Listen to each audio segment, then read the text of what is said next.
It was a cold December evening in the small town of Frostwood. Snowflakes gently fell from the sky, covering the streets in a soft white blanket. The town was decorated with twinkling lights and festive ornaments. But beneath the cheerful surface, something sinister was brewing. Detective Arthur Collins sat by the fireplace in his cozy study, sipping on a cup of hot cocoa. He was known as the best detective in Frostwood, having solved countless mysteries over the years.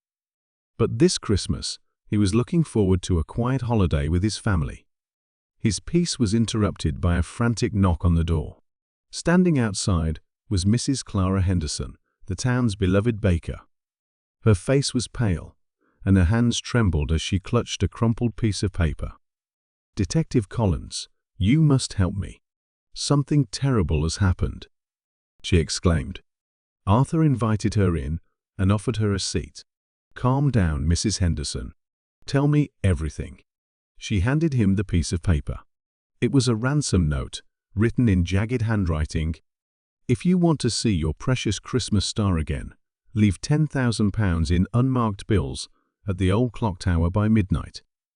Tell no one, or it will be destroyed." The Christmas star was a priceless jewel-encrusted ornament that had been in Frostwood for over a century. It was the centerpiece of the town's annual Christmas tree lighting ceremony, scheduled for the next evening. Without it, the ceremony would be ruined. Who could have done this? Mrs. Henderson asked, tears welling up in her eyes. Arthur examined the note carefully. "Someone who knows the value of the star and the town's traditions." "Do you have any enemies, Mrs. Henderson? Anyone who might want to disrupt the ceremony?" She shook her head. "No, everyone loves the ceremony. I can't think of anyone who would do such a thing." Arthur decided to visit the old clock tower, the meeting point mentioned in the note. The tower stood at the edge of town, abandoned and covered in ivy. As he approached, he noticed fresh footprints in the snow leading to the tower's entrance. Inside, the air was damp and cold. Arthur's flashlight revealed a small wooden box placed on a dusty table. He opened it cautiously, but it was empty. Whoever had left the note had already taken the money, or perhaps it was a trap. Suddenly, he heard a faint ticking sound. Arthur's heart raced as he realized it was coming from the box.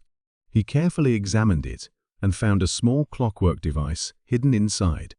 It was a timer, counting down to midnight.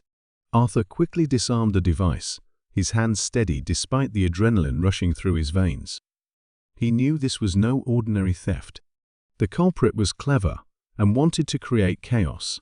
Returning to town, Arthur decided to investigate the Christmas star's history. He visited the local library and spoke to the elderly librarian, Mr. Grayson. The Christmas star was donated to Frostwood by the wealthy Blackwood family over 100 years ago, Mr. Grayson explained.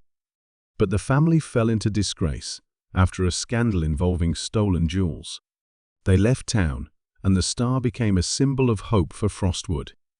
Arthur's curiosity was piqued. "Is there anyone from the Blackwood family still around?" Mr. Grayson hesitated. "Well, there's old Mr. Blackwood's grandson, Victor. He returned to Frostwood a few months ago. He's been keeping to himself, though." Arthur decided to pay Victor a visit. Victor lived in a rundown mansion on the outskirts of town. When Arthur arrived, he found Victor sitting by a dimly lit fireplace, his face shadowed with guilt. "I know why you're here," Victor said before Arthur could speak. "I didn't mean for things to go this far. I just wanted to reclaim my family's honor." Arthur raised an eyebrow. "By stealing the Christmas star?" Victor sighed. "I thought if I could prove the star belonged to my family, people would respect us again. But when I saw how much it meant to the town, I realized I was wrong. I hid it in the clock tower, but someone else took it before I could return it."